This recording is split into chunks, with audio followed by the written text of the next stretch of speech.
fears come in and flood your mind, when you think you're going down, when you think you're not going to make it, when you think you're going to fail God, or you've not measured up, when the enemy comes in and tells you that you're unworthy, you're unholy, you're no good, you'll never get it, what do you do when the enemy comes in like a flood?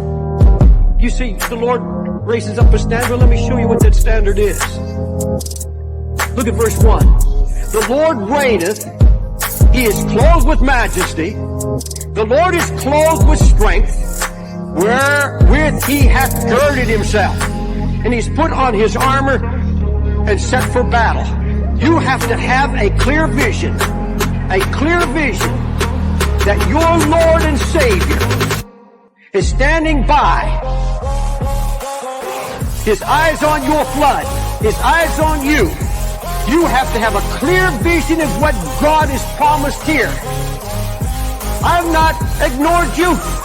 I see where you're at. I see what you're going through. Look at me. He says, I have girded myself. I put on my armor. I have my sword in hand. And then read what it says, verse 4. The Lord on high is mightier than the noise of many waters, yea, than the mighty waves of the sea. God says, get your eyes off the flood, get it on me. I've got my sword in hand. I am more powerful. I am mightier than all your floods. I'm bigger than all your fears. Get your eyes off your fears. He said, I've girded myself. That hit me. I could hardly sleep. I picture my Lord standing over me, sword in hand. He knows how far it can go and no further. He'll come and slay the dragon in his time. He's saying, now you just stand still and see the salvation of the Lord. You just put your trust in me right now. Don't be afraid.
Hello everyone.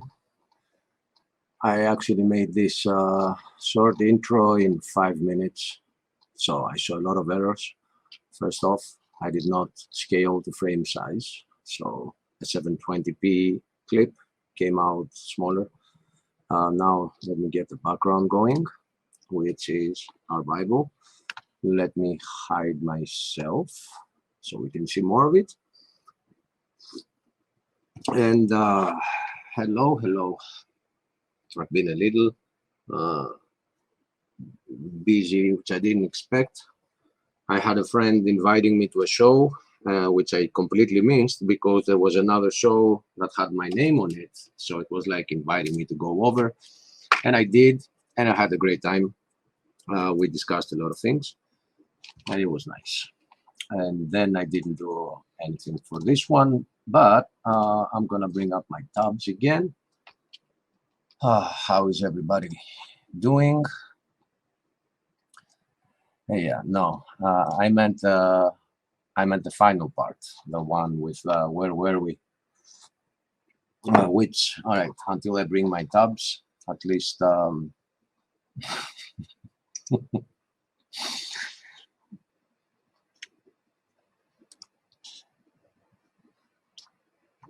what can I say, Christian? What can I say?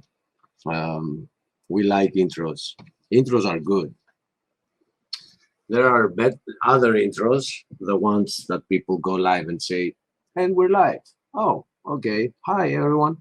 You know, you can have that. Or you can actually do some video editing. And so the funny thing with our times is not just having a fire, you know, these things existed before, but definitely not to that extent, even though, I don't know, I hope and pray that this is going to be a calm year for the US, but it hasn't been calm already for the rest of Europe. From the minute that summer hit, we have huge fires in Greece and Turkey, and I think it's Sweden where they have big hailstorms, and there's a lot of flooding taking place. Roads have turned to rivers, so you have this contradiction happening at the same time, and it's bad, whatever it is. You know, at the same time, we don't see the situations getting any better with the wars, and I actually don't think they will until a person comes up and silences the wars. This is how this is going to roll out, I believe, right? I expect. I don't even make a forecast about it because I'm no prophet. I cannot predict the future. Cheers. So first off, going to my opening up. Okay, this is one tab, and now we also need another window for the other tab. Give me a minute, everyone. Give me a minute. Oh, I have it. Oh, okay. Here we are. Just needs to go to Revelation 14. And now I believe I can share my screen, but I need to check the chat again. No. Good. All right, so here we are. So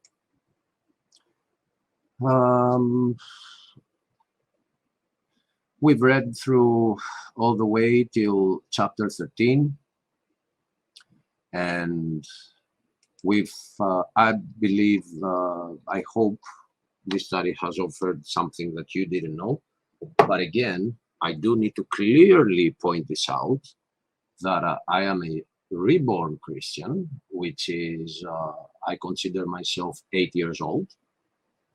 I started reading the Bible 8 years ago.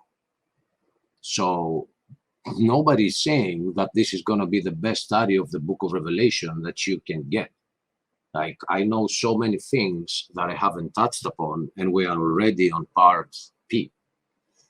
So the purpose of this study was to at least assist with some keywords that if you change them, they change the meaning. And there are places where I understand how a change can come up due to different times, due to different ways of people talking during those times. But if they change the meaning upside down, then we gotta go back to the text and bring it back to that meaning. And I think, as I've said earlier, chapter 4, chapter 6, 4 to 6, 5 is also included in that situation taking place there. It begins on 4, ends in 6. Completely changes the story. And that is many, many chapters earlier. So other than that, we keep going with some refinements when it comes to some words for those that care, because there are so many people out there that they don't. This is why the book of Revelation study, I called it the book that nobody gets or nobody reads, because on one side you have people that are like, I don't get it, therefore I don't read it. On the other hand, you have people who say, many actually, who say that the Bible is a great story, but why did it have to have that revelations part at the end? So they call those that actually read that book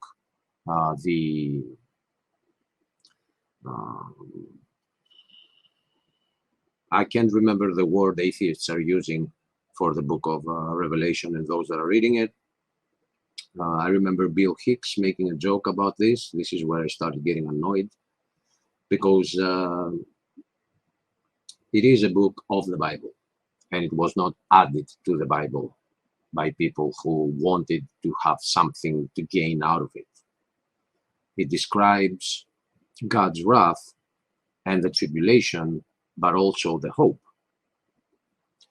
Part of that hope we're going to study today. Again, also on the other side, you have people who, because some words have, I believe, purposefully altered,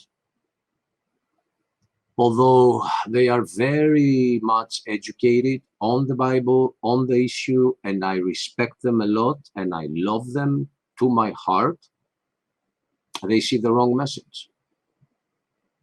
My belief and my statement is that the horses of Revelation 6, which have created this picture of a doom and gloom book, there are some distinct words that change the meaning. For example, there is a difference between saying that the rider will do this in accordance with hell and with the beasts of the earth, or saying the rider without hell himself will do these things under the beasts of the earth. That actually changes the meaning a lot. So, because I believe that Kent Hovind is right and others when it comes to two Advents, I believe that chapter 6 is talking about the first Advent. And although Satan will be looking, he will not be finding. And I believe this is what is happening in the Holy Lands today. Exactly what happened back in the day where the Messiah came the first time, and people were called to be to go to Egypt to get I don't remember the word used, but something that would be anyway, to be numbered, and Mary decided not to go. So, and then Herod did what he did to the children, hoping that he can get to the Messiah. So I think we are undergoing the same thing today. I'm sorry for my software popping up around. You should actually get the software. It's called Spybot Search and Destroy. I have the free version because I have paid for it for 5 consecutive years, and then I just stopped paying for it. But it will be clearing your cookies every day and immunize your browser. This is gonna help with ads on YouTube and wherever you get them. But it has to happen every day, and if you pay, you also get an antivirus for it inside a very, very soft program, not like McAfee or Norton that drag your whole system down. But also it will be clearing your cookies without you having to press yes. It will do it automatically. So it's just, I think, $20 per year for 2 computers. Like it's, no, I think it's more, but it's still for 2 computers. So you should. That's an advice from technician. Everywhere I worked, I've installed that as an antivirus instead of it costs one like fifth. Anyway, this is a technical discussion. It doesn't belong in the book of Revelation, but it popped up, right? So that's why it came in.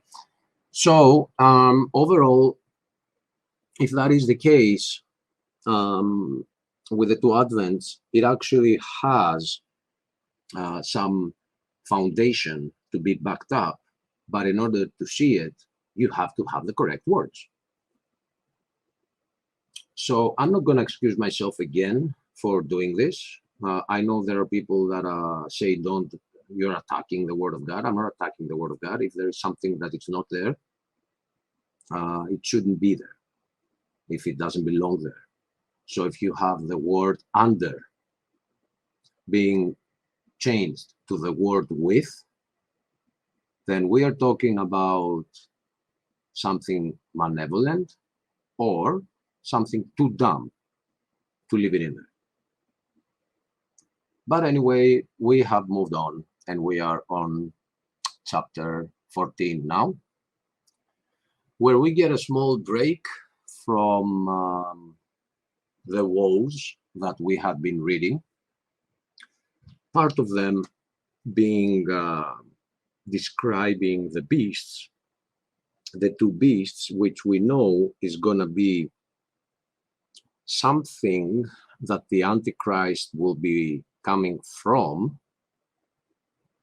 because the beast is not the Antichrist. The beast, the Antichrist is the horn of the beast.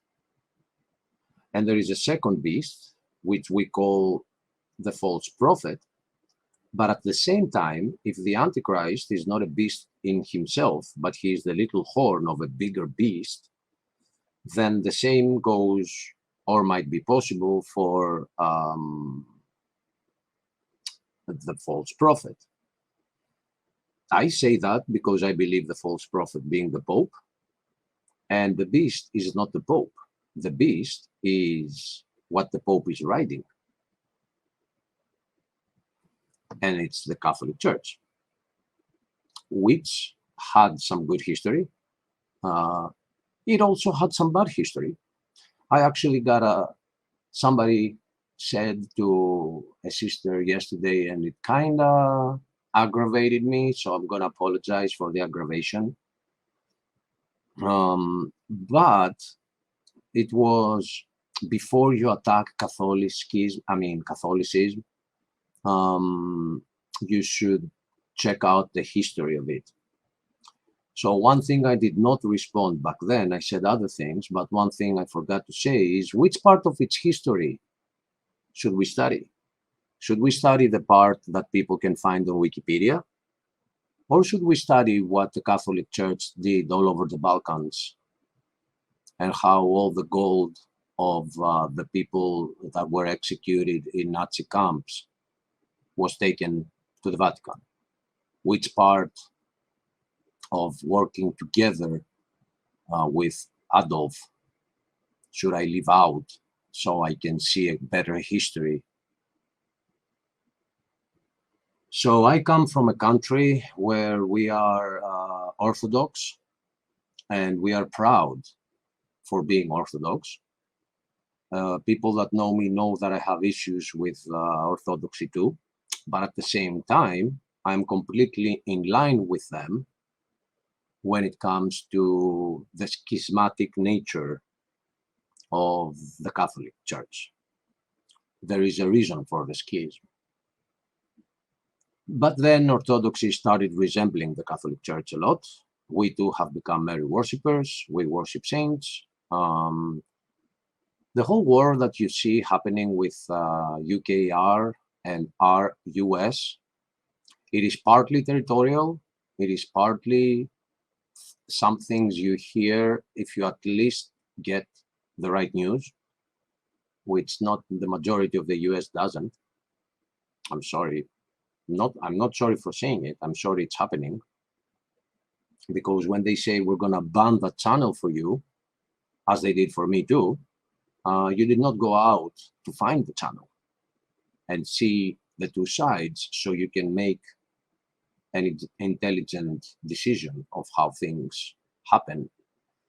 You enjoy hearing what CNN says or Fox, and then you go about your day. And then you say, we have the right to disagree. No, we don't. There is a difference between a view and an opinion. But anyway, sticking to the religious side of it, the Orthodox Church, but not the whole church, the leader of the Orthodox Church is hated by Orthodoxy, by the people of the Orthodox Church, and I will include 80%, 90% of churches and monasteries. They hate Bartholomew. So Bartholomew is responsible for the schism that happened between and created the Ukrainian church. He created the rift through the unity of the Russian Orthodox Church and the Greek Orthodox Church, and he created, together with the assistance and he got pushed to do that by Blinken. And they created a new church, which is the Ukrainian Orthodox Church. So they started kicking out all the Russians from the country. So it is partly religious as well. And if you look into it, you will see that those that have the country right now are calling themselves pagans. They don't even call themselves Christians. And that happened in the center of Orthodoxy.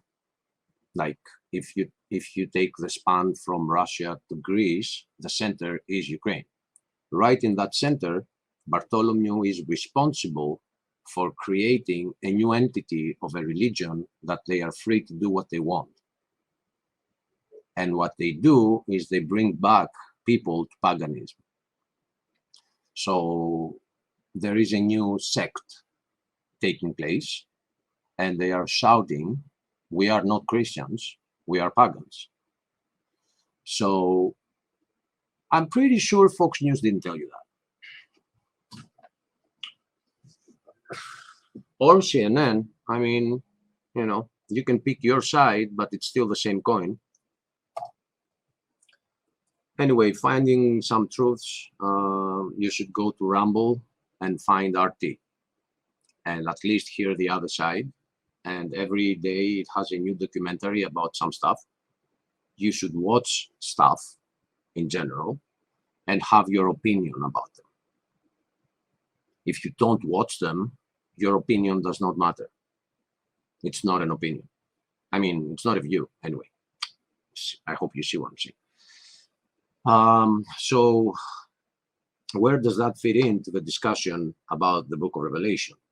Because I do understand, but it sounds like it doesn't. It actually does, because we have a religious war taking place above where I am, and a religious war taking place below.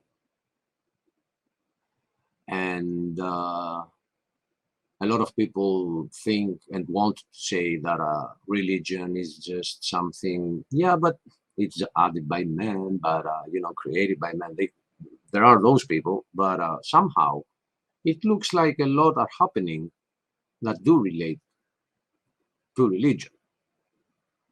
So maybe it matters more than you think. I know that there are other people that could debate this and say, yeah, of course, it has been happening forever. But in that forever, there had always been Christmas taking place in the Holy Lands and Bethlehem. 2023 was the first year in the history of Bethlehem that it didn't have Christmas. Now I'm talking about modern history. I don't know if at some point something happened and didn't, but I'm pretty confident when it comes to modern history that all Orthodoxy is getting their light from the Holy Lands. And although they did get it this year too, this was the first year that Bethlehem was under fire and did not do Christmas.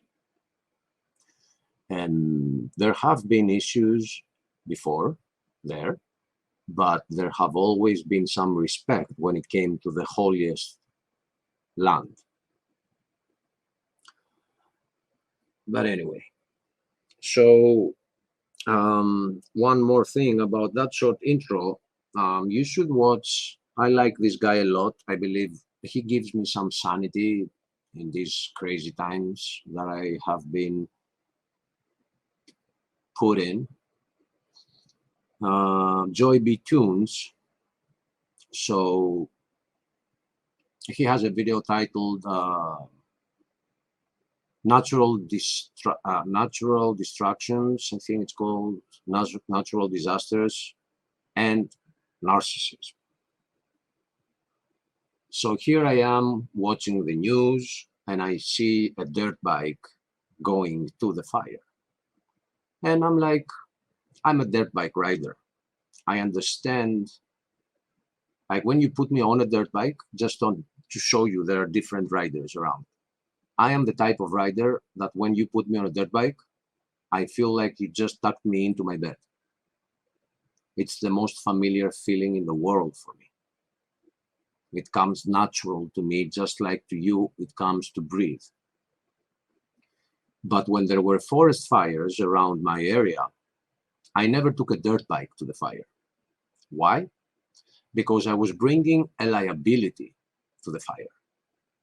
What I did was pick up a car, go to the nearest place in my house, around my house, buy as many bottles of water I could fit into the car, and go to the fire with bottles of water, because I'm not a professional and I will not take the hose from the professionals because I can do it better. But when the professionals are fighting, here I can come along with bottles of water, and whatever they leave behind, make sure I put it out. And I see this dirt bike, which wasn't just any dirt bike. It was like this macho. I have this new one that I want to flash. It was also 4-stroke, which is just dumb to own a 4-stroke. You're just dumb. And he goes to the fire, and I start wondering, why are you going? Why are you taking the dirt bike? I know why. Because you want to show it off. And before I finished that sentence in my head, he picks out his cell phone and he takes selfies of himself around the fire. You might think that it wasn't a selfie, but if you go back to the intro, you will see that the fire is behind him and he takes his phone towards the other side of the sky, showing himself with the fire in the background, and then he takes his phone and goes around himself. So these are not just the times of natural disasters. These are also the times where people don't give a shit about anything but themselves, about their stories. Hey, look, you see how many likes that got? I mean, man, I can't wait for another fire so I can get more likes, you know? So we are reading a book about the abolishment of the self, not worshiping it. So instead of going out now and bringing up so many verses that verify that we should not be lovers of ourselves or how these are the end times, I can and might do this on another show, maybe some Lions Den or something like that, where we can discuss or debate it. But this is the Revelation study. So I gave you all that intro because, I don't know, I felt like it. But it's also because we now on chapter 14, we get a break from the things that have been happening up to this part. And we get a window up in heaven, or on different things, and a window of hope. Let's call it that. So let me zoom in here. Again, I am on King James, so here we are. After all that long intro, I'm gonna have to check the comments real quick. All right. Hello, Christian. Hello, Gangster. And going back to Shelly. And then I looked, and there before me was the Lamb standing on Mount Zion, and with him 144,000 who had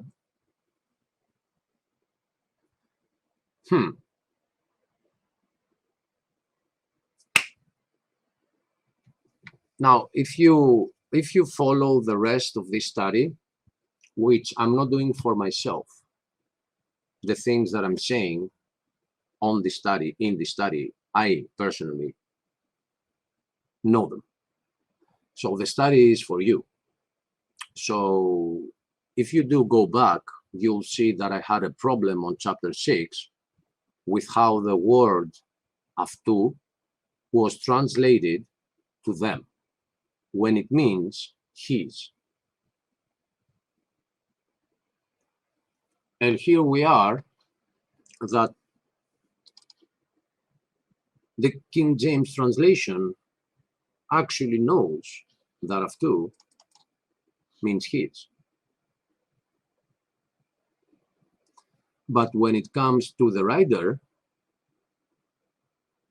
it says them, connecting him with hell. I'm going to show you.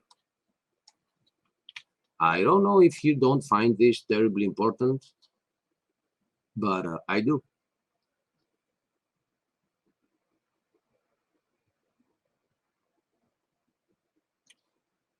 And power was given. Okay, wait. And I looked, and behold, a pale horse. It's not pale. Period. And his name, let's go here, chapter 6.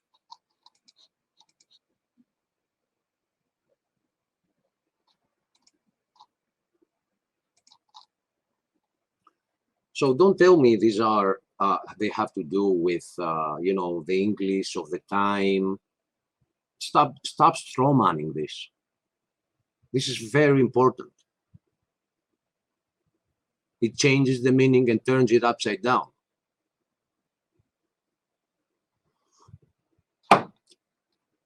So, and I looked, and behold, a green horse, a fresh horse.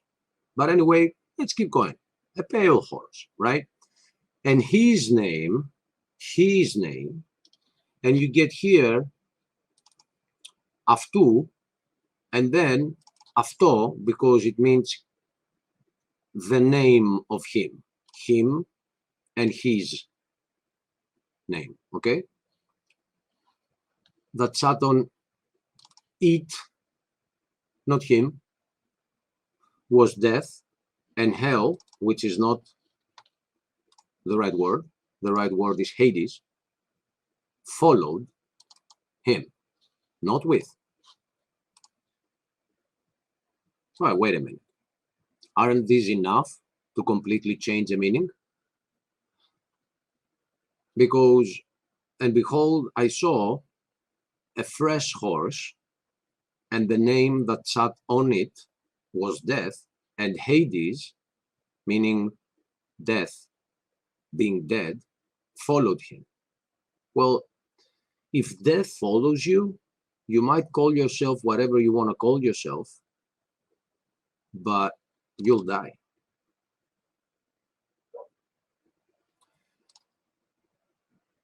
and power was given unto them. So here it implies, or tried to, and it did fool a lot, but not everyone. Power was given unto them. Who does it mean by them?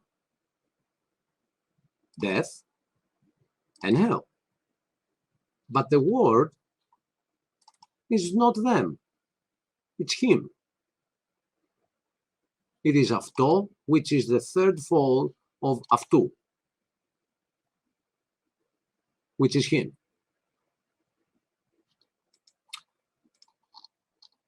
If you want to know more about this issue, go back to, I think it was part D or part E, I'm not sure, I don't remember, but I'm going back to Revelation 14, because on Revelation 14, it seems to know that Avtu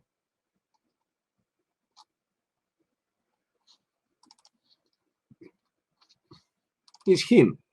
Oh, okay, because we thought you didn't. Because you see, you didn't seem to know that when it came to chapter 6.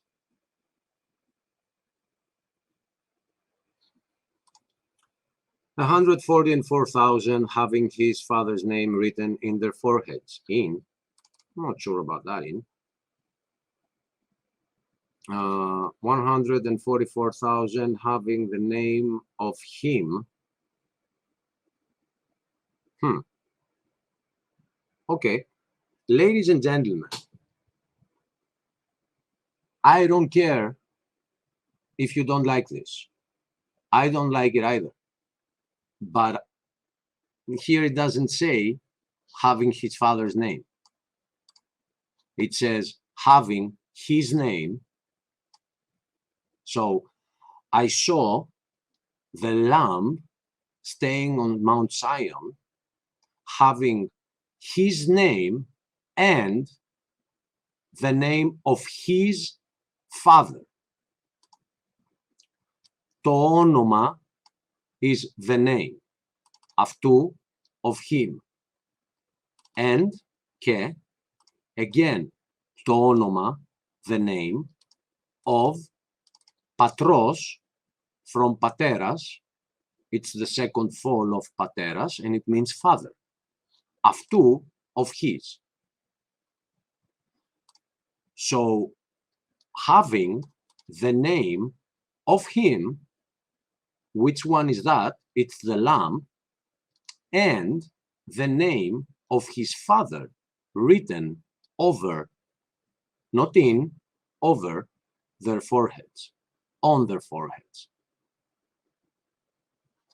And I looked, and lo, a Lamb stood on the Mount Zion, and with him 144,000, having his father's name written in their foreheads.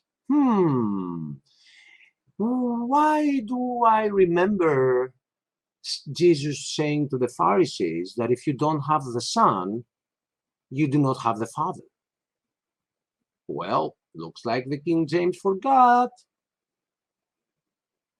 Because here they omitted this. Having his father's name. And there are so many people out there that are so blindly dogmatic when it comes to this translation that they will say, oh, this is the Jews. They only have the Father. Then why did Jesus say that if you don't have the Son, you don't have the Father? There are Jews that will be in the 144,000. It's not only Jews, though.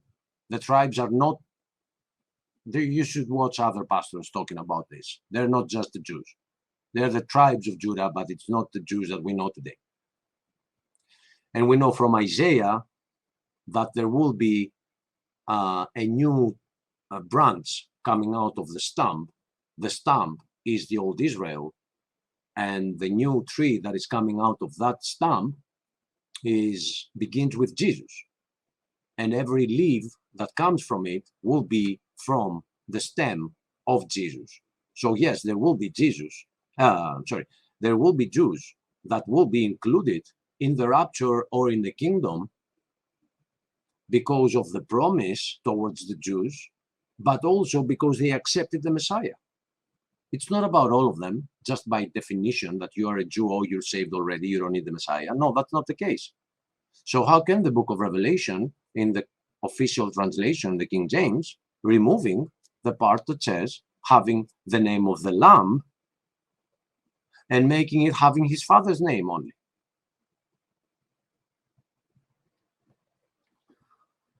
Whew. Just on one, man.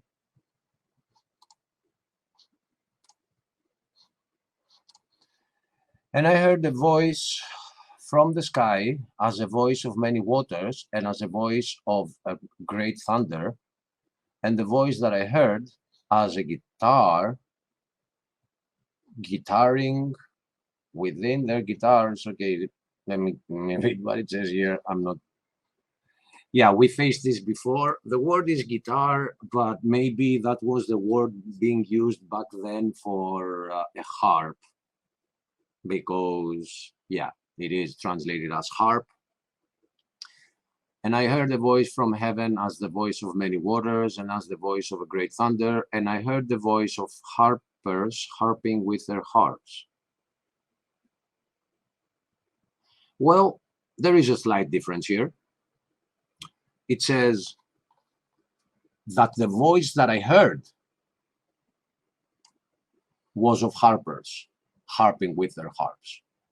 That one is not a difference that is gonna aggravate me. But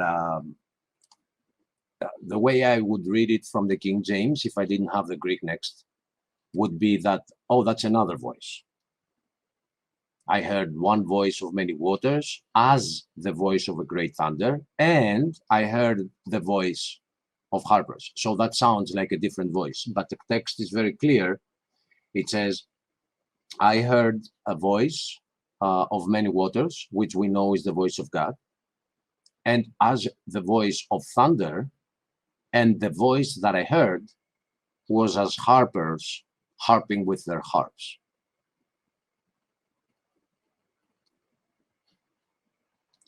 Here that it says they sang, it's kind of showing why this happened. Because this part, let's call this 2a, sounds like the voice of God, but 2b sounds like the voice of angels. And it says they. So immediately those that would deeply study verse to verse would say, okay, so this is talking about the second voice, which sounds like being of angels.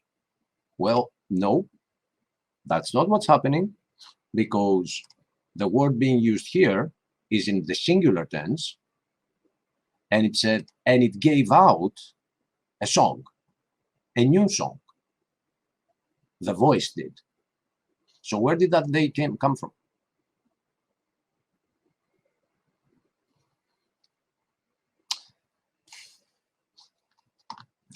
So upset with this, man.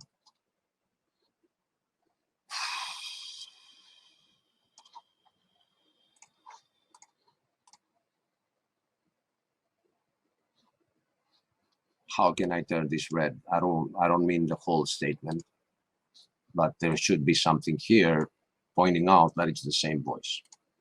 But anyway, and I heard a new song in front of the throne and in front of the 4 animals and of the elders, which I didn't state it previously concerning the 24 elders, that it seems that they are leaders of 24 different churches, because the same word is used when it speaks of how the elders and the preachers should be. So I remember, okay, if you Google YouTube Steven Anderson Revelation, He has 22 parts in a playlist on some channel. His main channel is banned, but you can still find the study where he will explain to you a lot of the things that I'm not here to do. A lot of more details exist in every chapter. I'm not here to replace a pastor. I do state, and I would say it to his face, that he is wrong when it comes to seeing the Antichrist on chapter 6. But I will call that a 10% of the rest of what he is saying. I really enjoy his study on the book of Revelation, and I enjoy others as well. John MacArthur is another favorite. You can Google, YouTube, John MacArthur Revelation. But when it comes to chapters 4 to 6, I disagree with him.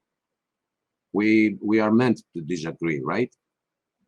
And nobody is shoving their opinion on anybody's throat. You can find people that have disagreement and make up your own mind.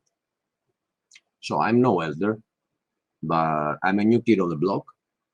And the new kid says, hey, I have another idea about this. According to the Bible that I read, we should be able to listen to new ideas. Because God says during the end times, people will be given dreams, and your young ones will prophesy, and the old ones will see dreams. And I'm not the old one. And I don't even know if this cannot be called a prophecy. This is not like prophesying. But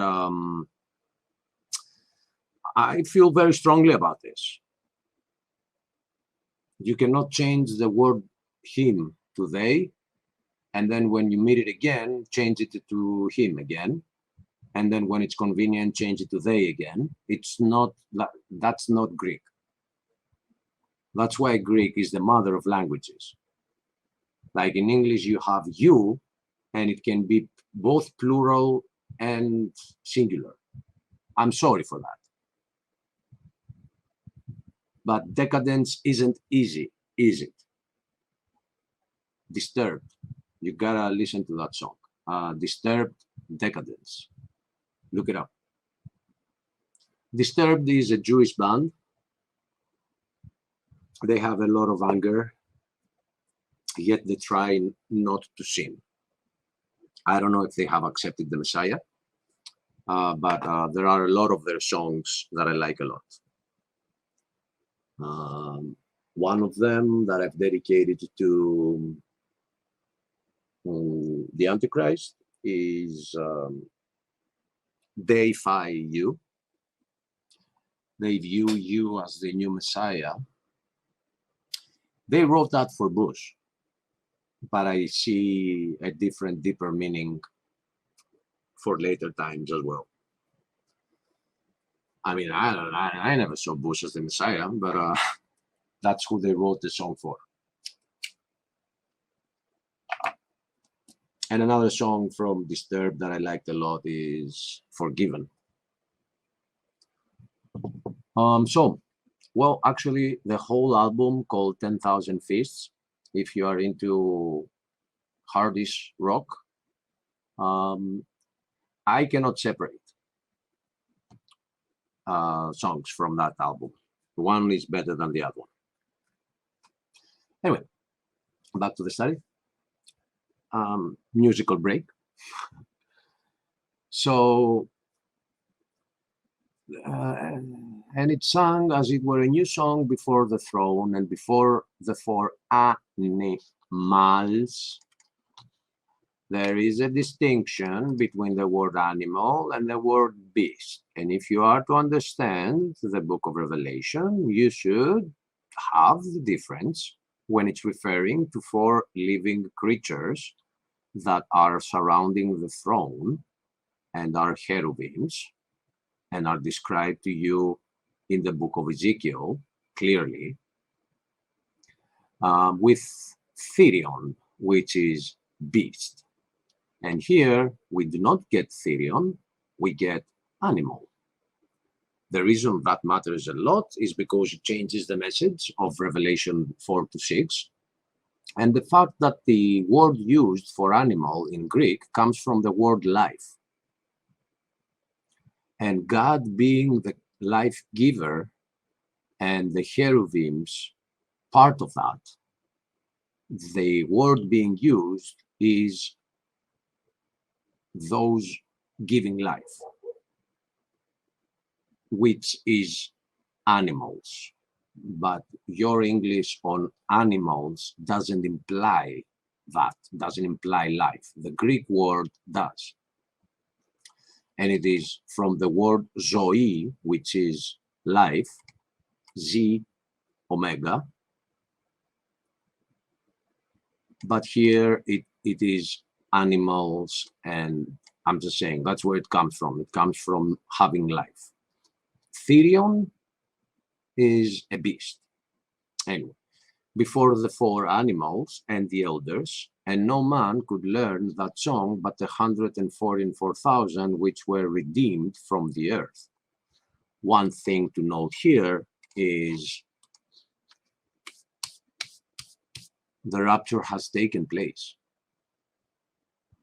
We are now looking at the window outside of the woes that are taking place after the rapture, which is it is called the wrath of God. And as Jesus said, we are not appointed to wrath, but we are going to see tribulation. So these are two different periods. I think it is part J of this study that we talked a lot about that, but I can't be sure if I've referenced it earlier or not. Overall, do the ABCs if you are interested in this. I believe you should. So we know now here that from this verse that, and from chapter 7, we know that already, that after chapter 7, we get into the period of things that are happening after the rapture, because it's clearly saying it. I like Stephen Anderson on that, because the whole study that he does, he always brings it back to how there is no pre-tribulation rapture. So every verse he reads, he keeps insisting on where on the timeline it is, and I enjoy that, but my study is not so much about that, although I agree with him 100%, there is a clear distinction between tribulation and wrath. If you have them as one time, then it's even harder to make sense of the book of Revelation. You got to understand that tribulation is a 7-year period. Half of that, the later part, is called the Great Tribulation. After it comes the rapture, and after the rapture comes the wrath, and those that get raptured in parallel with the woes and the vials that will be taking place as God's wrath on the earth, they will be having a party, a supper with the Lamb. Those events are happening parallelly.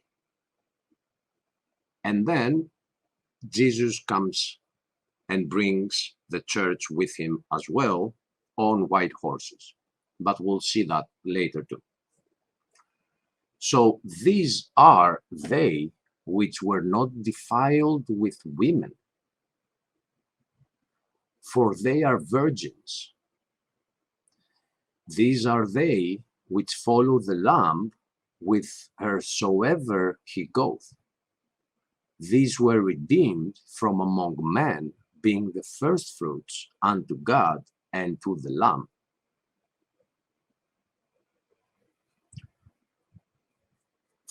Even without going to the Greek, just reading this, I've heard so many saying, do you think we could be in the 144,000? Yeah, right. No, we're not. These are super special. So this is not talking about everybody that is raptured. Is only referring to the 144,000, which are closer to the throne than those that the verse in Revelation 7 says, I saw a crowd that was impossible to measure. That was not 144,000, because 144,000 are measured. So this verse 4 is very definitive on how we are not the 144,000.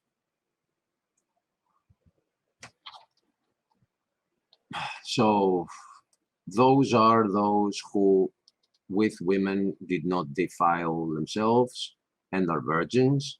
Those are those that follow the Lamb wherever it goes. Those were bought from men from the beginning.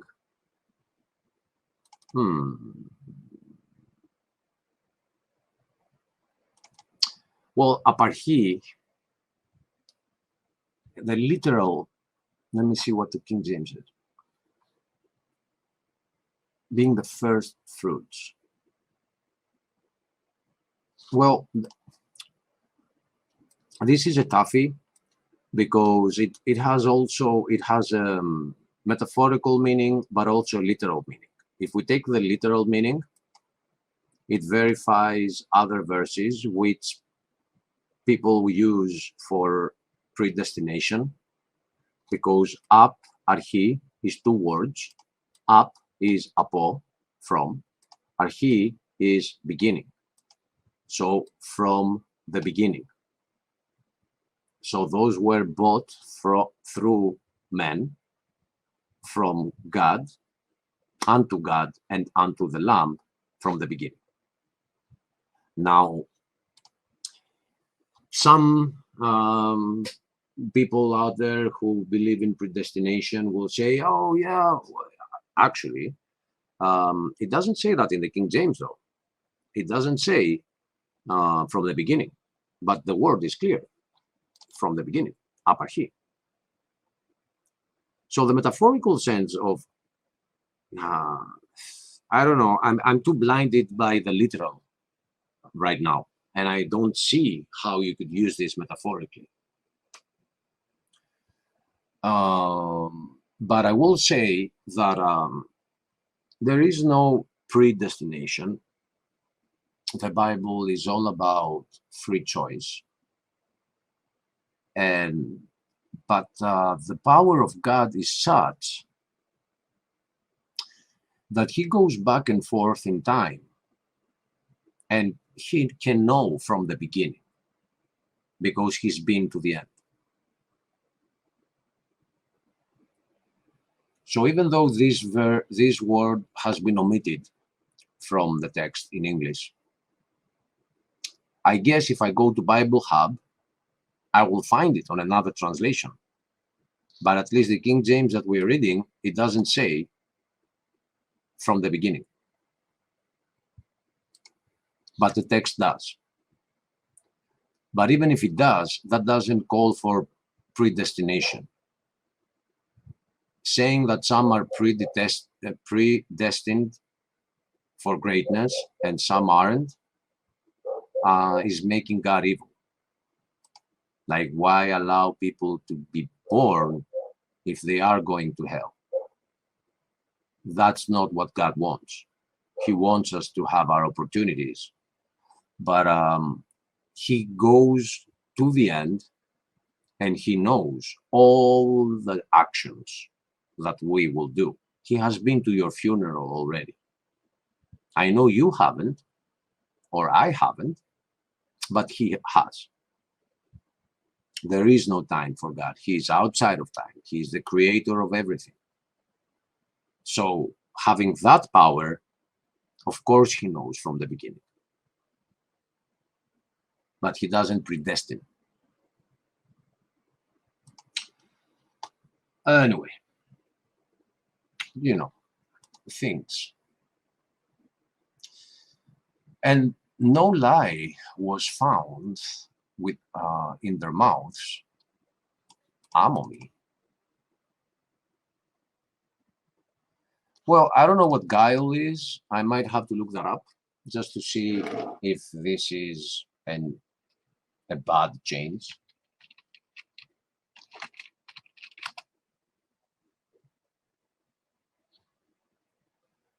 Treacherous, cunning, skillful, deceit, trick or stratagem, craft, deceitful, cunning, artifice, duplicity, wile, deceit, treachery. Okay, I agree that no such thing was found in them, but the word is clear. Lie. It could imply all the other things that guile stands for, but I'm gonna call it out. No lie was found in their mouths. For they are amomy, not sure how to translate that. I guess it should be what it's saying. They are without fault. To find it, I would have to find the word momos, which doesn't exist in modern Greek, and I've never heard of it. Let me see.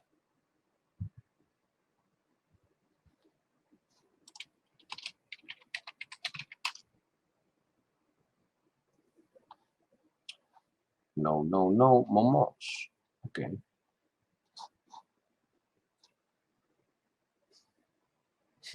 What it says here is translation missing. Right, thanks. Then why do you have it? So it says it's male. I figured that out because it has an OS at the end. So thanks for that too. So it has been used in the Odyssey, saying to the son of Odysseus, Telemachos from the high mountains, having Menos, which is hatred. Who did you say? Okay. Momphi. Yeah, okay. Momphi. So Momphi is fault. Okay. Oh, hi. Hello. Let me show you something, lads. Can I zoom in this? Okay, good. So these are the faults for how am I gonna do this? I'm gonna bring that to another tab. So these are the faults.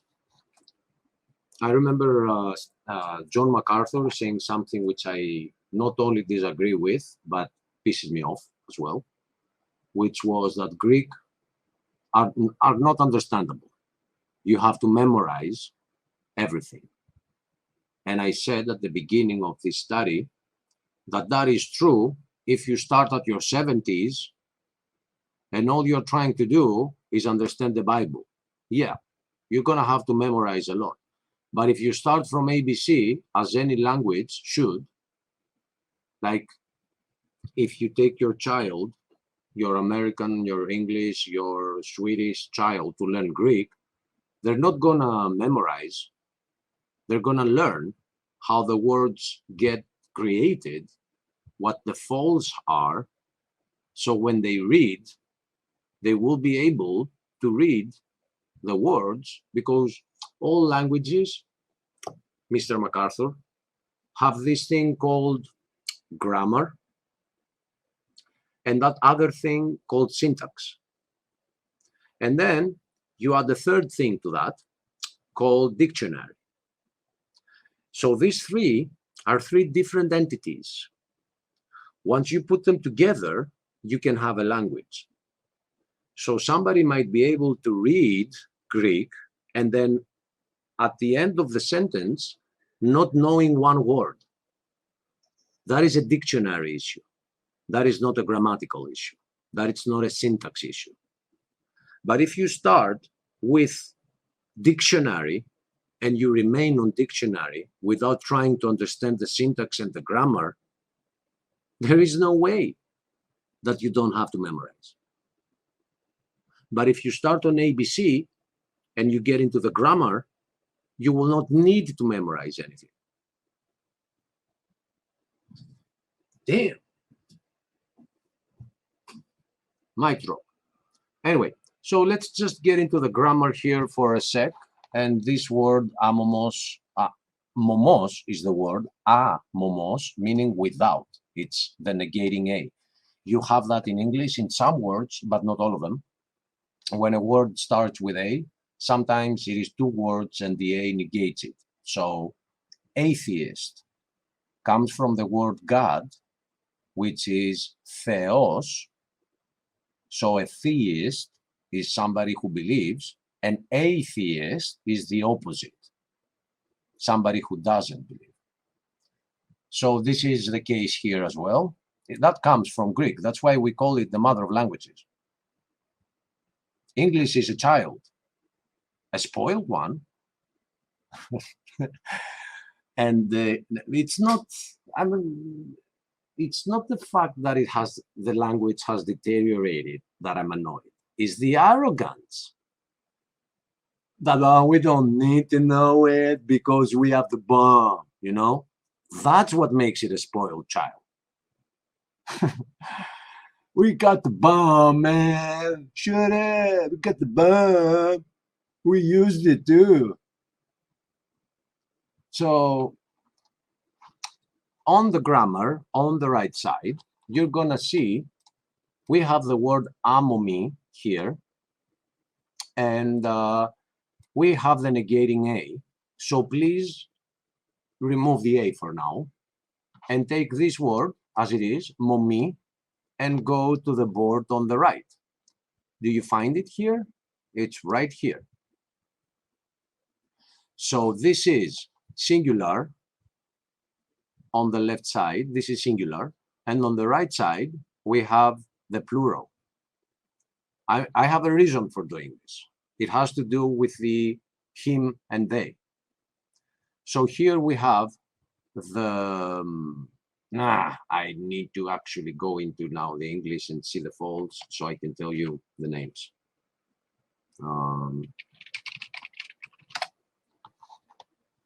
Yeah, it would be helpful to do that in English.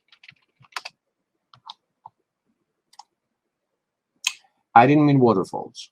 I mean grammar falls. Here we are. No. Nouns, pronouns, verbs fall apart, fall away. I hope they are called falls and I'm not making a mistake.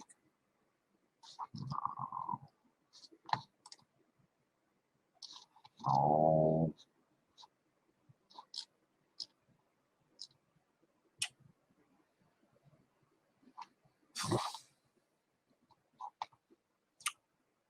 I remember one of them is called genitive. Okay, present tense, passive form. That's not what I'm looking for. We have the passive too, but we're not on the passive right now. So maybe they're not called false, and I've been using that wrong all along. These are the pronouns, plural, singular, adjectives, no.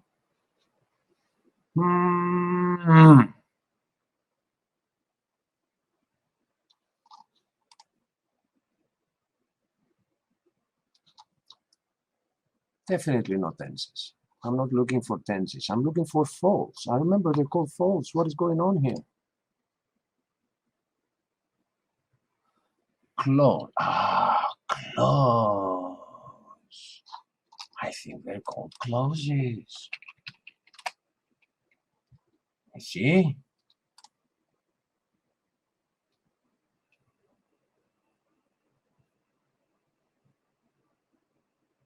No.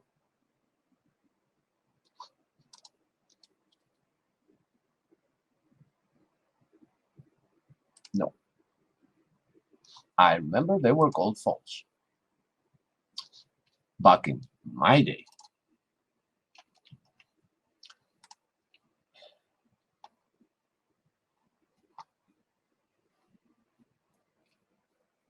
All right, I'm gonna do a special on this. What I'm trying, okay. Oh, in Greek it's called false. So I did think it was the same, and this verifies it that I remember correctly. They're called false. Anyway, this is the genital false. This is the, I don't remember how it's called in English. What I'm trying to point out is that you have the same word, which is momos, and on the first fall it's o and will be followed by os, but on the second fall it is o ypsilon and it comes at the end of the word as well. And then you have the one that I told you that doesn't exist anymore in modern Greek, but it existed in ancient Greek, which is the omega with the line at the end, and it means of him.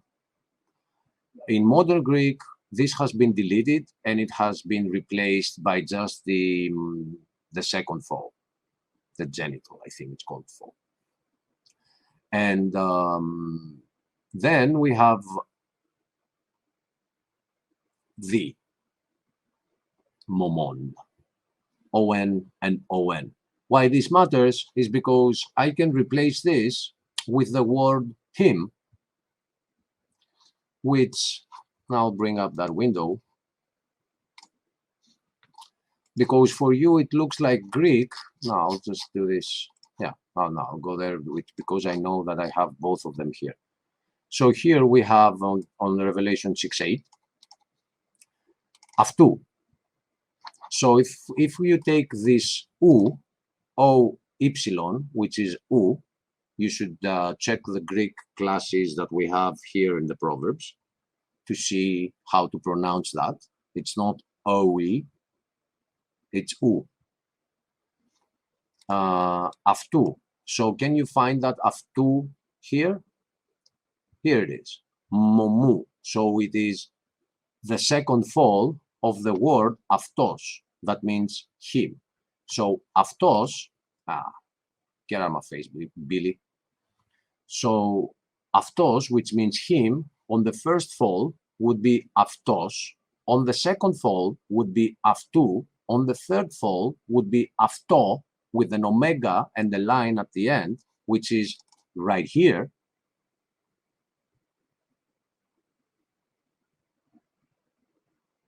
And in the plural, it would be these endings, αυτοί or αυτόν, αυτής, OIS, αυτούς, αυτοί. But that's not what we have here. We have αυτού, singular, αυτό, singular. Hades follows after him, singular, and it was given to him, singular, authority over 1/4 of the earth. Bad authority, to kill, in sword. I'm not saying that, but I am saying that it is not together with hell. They are different entities. And it says authority was given to him. Now, if you want to say by hell, that's not in the text. It's actually not even a hell, it's Hades. So the reason I got back to this is because I found this board here, looking for the word momos to see what it means, which means fault. And here it is, how it shows that αυτός and αυτού is the second fall of the singular and the third fall of the singular. Αυτός is the first, I'm sorry. Αυτού is the second. Αυτό is the third. Αυτόν would be him, like pointing to him. And there is one more. I'm not getting into it because this is the last one, is the one how you call him. Like if you had to shout out his name for him to come, somebody to come, you would call like this with an epsilon at the end. And that's why it's called klitiki, which means calling. So going back. Oh, all right, wait. Let me say hi. So what do I have here? Oof, oh guys, that's a lot of comments, man. Hello, brother Joseph. I'm sorry for the delay to say hi.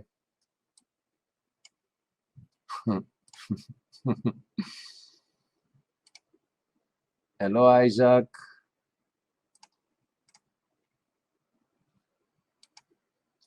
Hello, hello. Yeah, Joseph, if you're still here, because I think this came like an hour earlier.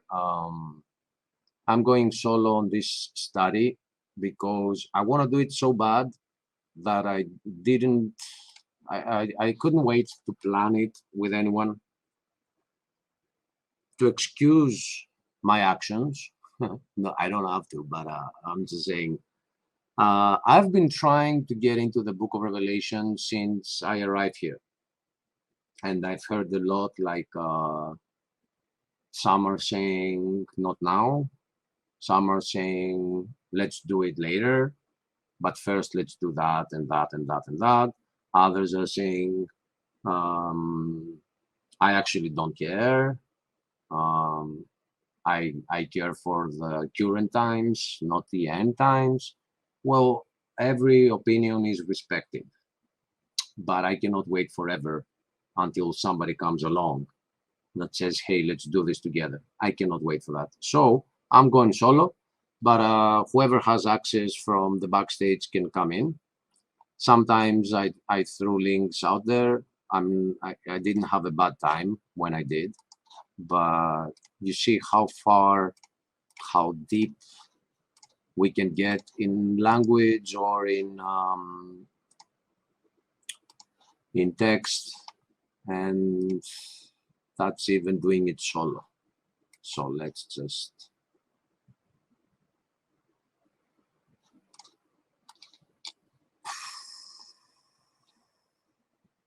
okay, wait.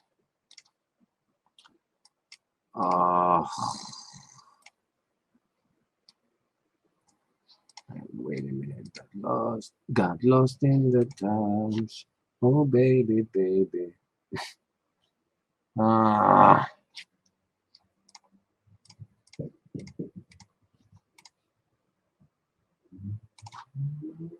And I can't even read the rest of the comments. There are other comments too.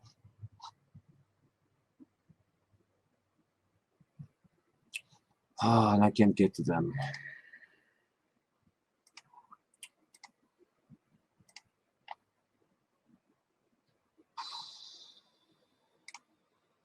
Good. So in their mouth was found no lie, for they are without fault before the throne of God. No, and I'm going here.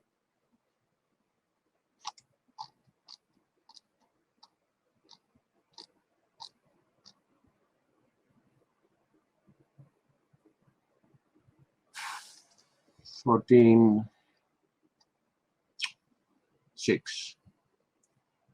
And I saw another angel fly in the midst of heaven, having the everlasting gospel to preach unto them that dwell on the earth, and to every nation, and kindred and tongue and people. So right here that we see that people are raptured. Here comes an angel having the gospel to preach on those that dwell on the earth. So the gospel will never cease getting preached, even in the times of wrath. And this is why I have been saying that there are people that, although should be in the rapture, will not be in the rapture. because the gospel will continue getting spread. There are people that will have missions, and who would God leave behind to take care of those missions? His worst? Or would he actually leave back people that he knew would accomplish the missions? So I don't go by that narrative that if you are left behind, you are evil by default, and it should mess with your faith.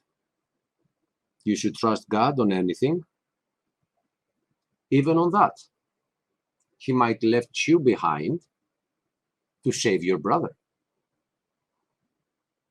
Because if you find yourself in heaven and you learn that your brother in blood, your brother, I mean, you know, from family, would be in hell, you would hate that.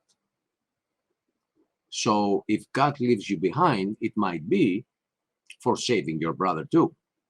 Because if he took you, who would preach to your brother if not you, and explain to him what the rapture was? Wake him up. And I saw another angel fly in the midst of heaven, having the everlasting gospel to preach unto them that dwell on the earth, and to every nation and kindred and tongue and people, saying with a loud voice, Fear God and give glory to him, for the hour of his judgment is come, and worship him that made heaven and earth and the sea and the fountains of waters. So let me read this in Greek real quick, hoping there will be no issue. And I saw another angel flying in the midst of the sky,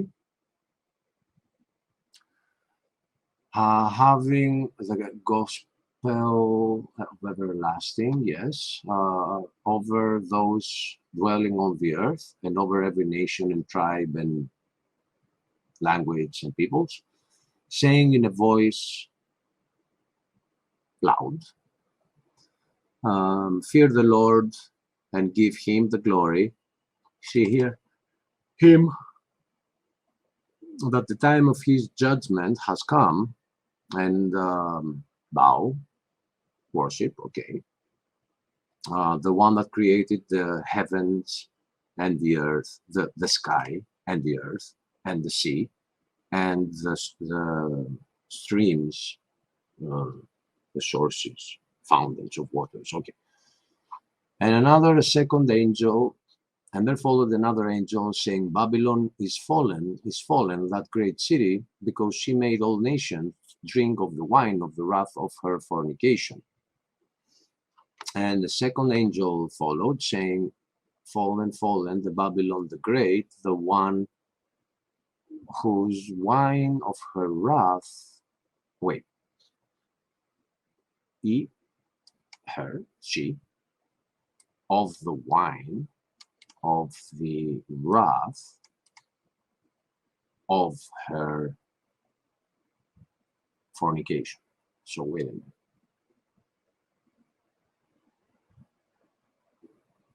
Okay. No, very, very, very well done here. Of the wine of the wrath of her fornication. 3 times in a row, it is in the hypothetical fall, which is of the. So, yeah, it's pretty confusing, because if it was, she made all nations drink of the wine of her fornication, it would be a very simple statement, easy to understand. But it says that there is wrath, implying from God, about her fornication. So it's a little bit of a very rich statement here. She made all nations drink of the wine of the wrath of her fornication, saying that if there is wrath about that fornication, those that drank that wine will get the wrath as well. So a third angel followed them, saying with a loud voice, if any man worship the beast and his image, and received his mark in his forehead or in his hand, I'll repeat here, it's not in, but I'm not going to focus there much. I'm going to focus that we have three distinct things again.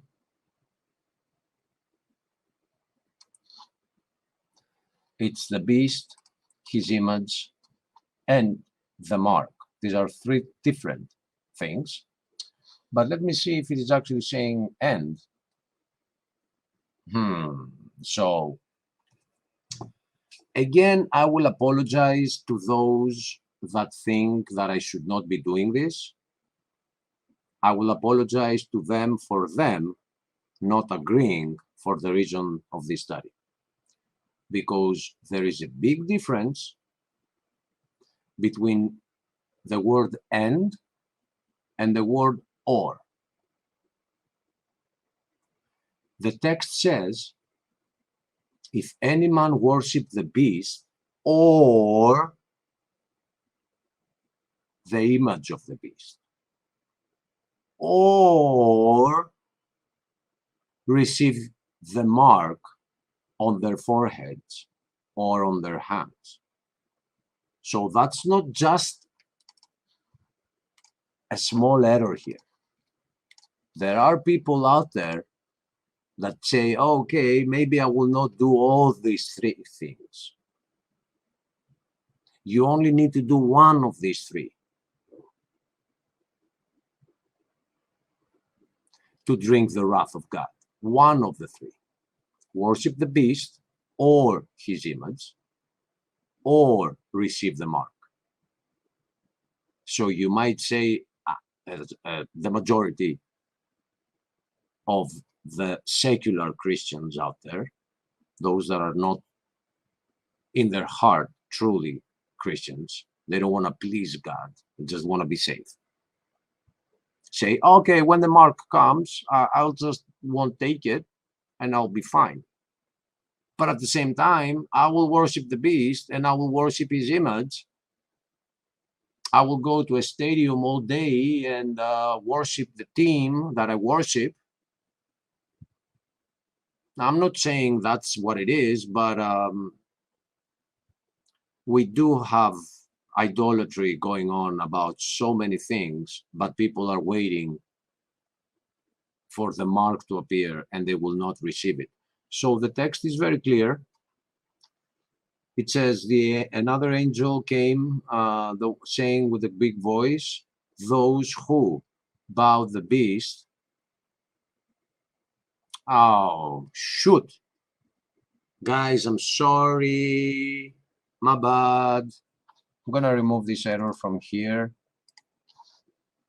I saw the or, but I saw it here. Which is on the forehead or on the hand. That's the or that I saw. It wasn't about this. It says, worshiping the beast and the image of the beast, and receive the mark on their foreheads or on their hands. So this is not an error. This is what the text is saying. So I don't know, I'll delete this. Wasted your time with what I was saying in the past 5 minutes. So it is end. So for those that will do these three things, will drink the wine of the wrath of God. The same shall drink of the wine of the wrath of God, which is poured out without mixture into the cup of his indignation, and he shall be tormented with fire and brimstone in the presence of the holy angels and in the presence of the Lamb.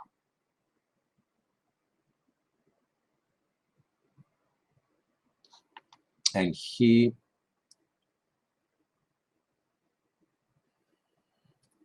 I don't like the word the same, because as I was reading it, I was going back to verse 8, which I guess it's the same. I could say that and think that myself, but that's, yeah, okay, it does have the word end. Okay, so I'll let this pass too as an innocent thing that is not far from the actual translation, because the actual translation could be, is, not could, not should. The actual translation is him too. Him too. It doesn't say him, which is avtos. It says him too. Ke avtos. And him. So, okay. The perfect translation would be him too will drink. But I'm okay with this. The same shall drink of the wine of the wrath of God, which is poured out without mixture into the cup. Oh no, I was supposed to read the Greek. And he will drink from the wine of the wrath of God. Kekerasmeno. Kekerasmeno means kernao is the word, and it's like, as we say, on the house, like it's free. You don't buy, like it's yours on the house. So I found that funny. And now akratu they translate to without mixture, like pure wrath, no mixture in it. Into the cup of his indignation, into the cup of his wrath, okay, and will be tortured within fire and brimstone among the holy angels and among the Lamb.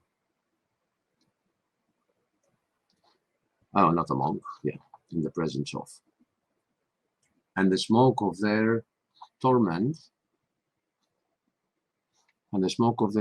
ascendeth up forever and ever, and they have no rest day nor night, who worship the beast and his image, and whosoever receiveth the mark of his name. So here, again, though, it's an end, let's see. And the smoke of their torment is forever and ever, and those having without rest for day or night, those that worship the beast and the image of the beast, and so it is an end again, and those receiving the mark of his name. Here is the patience of the saints. Here are they that keep the commandments of God and the faith of Jesus. Here is the patience of the saints, those that keep the commandments of God and the faith of Jesus. So by that, it's telling us, because it doesn't seem to relate,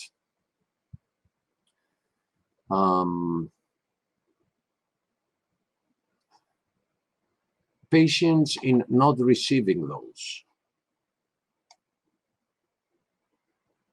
And it is also telling me that these are people, as we are reading in the same chapter about having a window in those that are around the throne of God, who are out of the earth already. An angel comes and starts preaching the gospel to the earth, and he says this, and then another angel comes and says that, and in that way we are thrown back again, our focus on the earth. And on the earth that our focus is, again, we are reading for saints. So again, I insist on my view that there will be saints that deserved to be raptured, but will be here not because they don't deserve the rapture. Because we see a crowd of 144,000. Around them, we see a crowd impossible to measure. But then we also see saints on the earth. Because there is this mentality that people have, you know, if I believe in Jesus Christ, I will be raptured. No, I think that's not the case for two reasons. One reason is the difference between the church and the bride. And the difference, I think, is clearly shown in the 10 virgin parable. Only 5 were ready. The 5 are the bride. The other 5 are part of the church, but they were not as ready. They were waiting to see the groom and get ready. But 5 were getting ready whatsoever. And they did have their oil in their lamps when the groom arrived. But there is another also aspect, chapter, part of that bride that will have to be left behind so the gospel can be preached.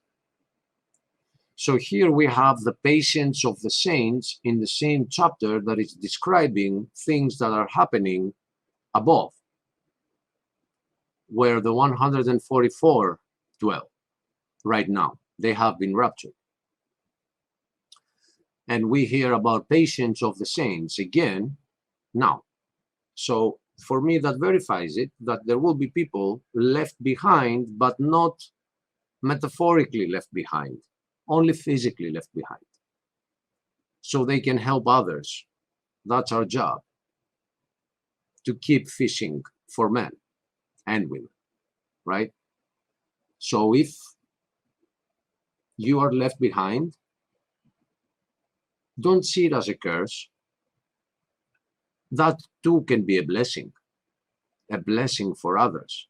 If you are so certain about Christianity, you're so certain about Jesus, you can preach this with your heart. So if all of those were taken away, a lot will be taken away. It will be the salt leaving the earth. But trust God. How long? Okay.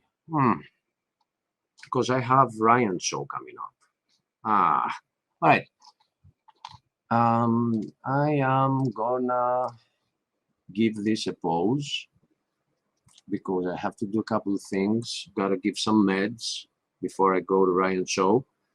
And I don't know, everybody.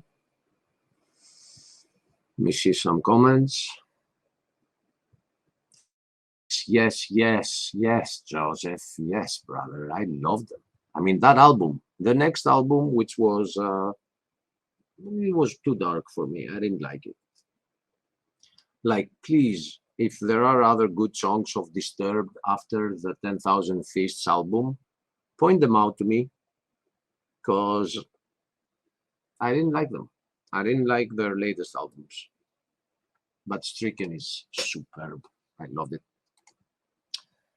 Oh, hallelujah. Oh, trying to get my shield broken. I'm not too keen in poetry right now. Christian, let's do it again.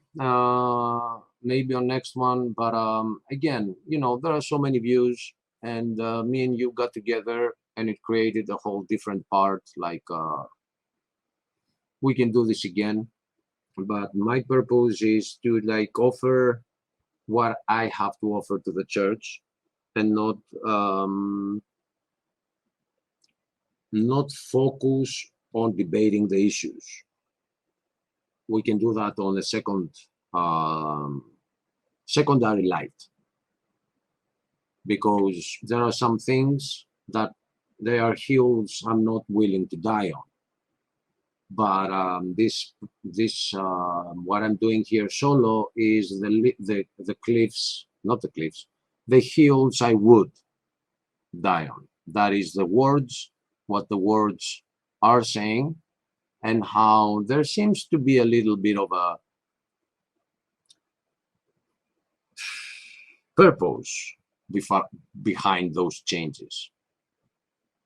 They are not random changes.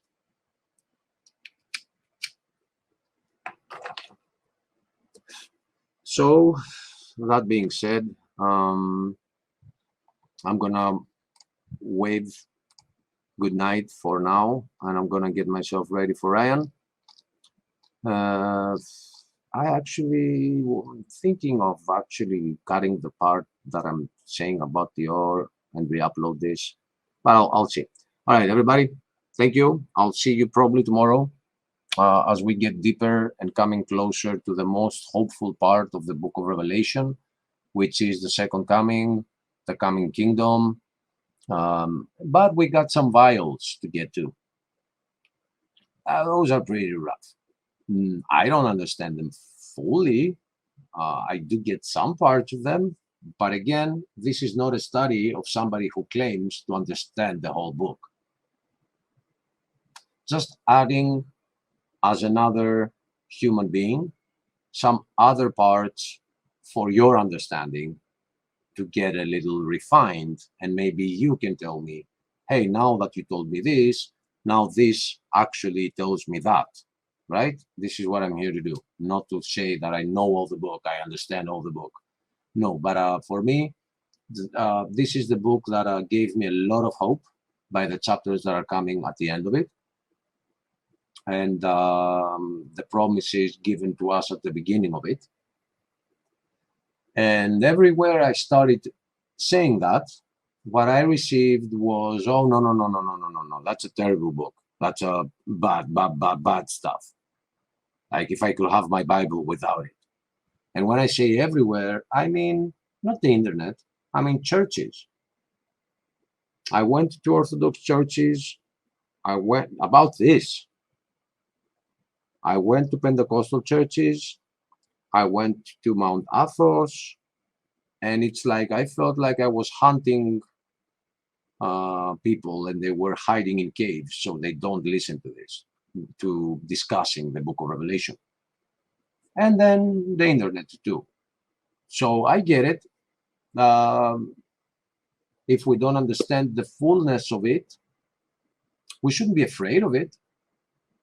And in order to make that dark cloud get a little less dark, I'm just pinching in the reasons it has become so dark. I'm not saying I understand what all the symbols are, but when I don't, I say, for me, that sounds like a helicopter spreading fire, which is, I don't know, in form of what we know today as Apache helicopters. On another place, I read something, I'm like, this sound to me like tanks, but I cannot be sure. I can be sure of one thing. Once we see them, we can be going back and saying, oh, that's what it was talking about. But until then, it is confusing. John was seeing this 2,000 years before combustion engines. So anyway, I'll see you next time. Waving out. Take care, everybody. I hope you enjoyed this. God bless.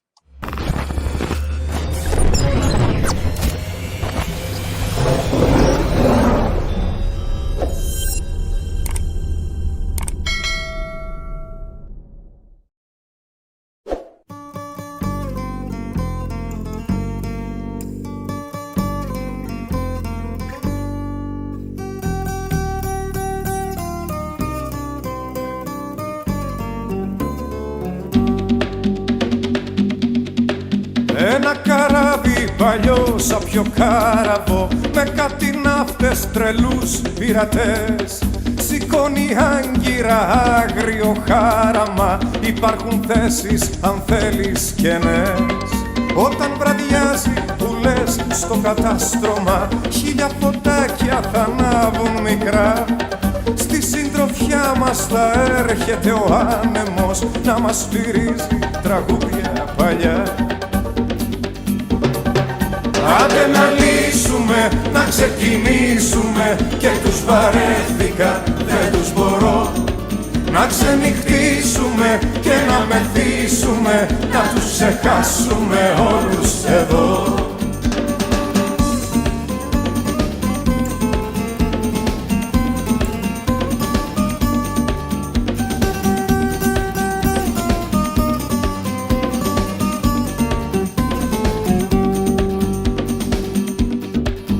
Ένα καράβι παλιό σαν πιο κάραβο, λύνει τους κάβους και ανοίγει πανιά. Αφήνει πίσω στραβά και παράλογα, σηκώνει άγκυρα για μακριά. Θα ξημερώνουμε πάνω στη θάλασσα, θα βγαίνει ο ήλιος να κάνει βουτιές. Ο παπαγάλος θα λέει τους ξεφύγαμε, κι εμείς θα ψάχνουμε για άλλες στεριές. Άντε να λύσουμε, να ξεκινήσουμε, και τους βαρέθηκα, δεν τους μπορώ. Να ξενυχτήσουμε και να μεθύσουμε, να τους ξεχάσουμε όλους εδώ.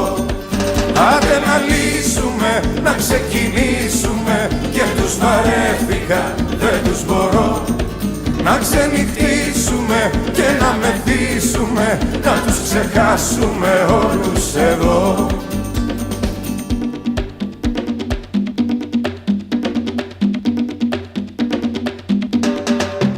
Ένα καράβι παλιό σαν πιο κάραβο, με κάτι ναύτες τρελούς πειρατές.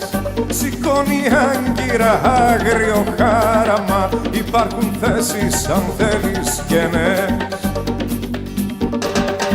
Άντε να λύσουμε, να ξεκινήσουμε, και τους βαρέθηκα, δεν τους μπορώ. Να ξενυχτήσουμε και να μεθύσουμε, να τους ξεχάσουμε όλους εδώ. Άντε να λύσουμε, να ξεκινήσουμε, αχ τους βαρέθηκα, δεν τους μπορώ. Να ξενυχτήσουμε και να μεθύσουμε, να τους ξεχάσουμε όλους εδώ.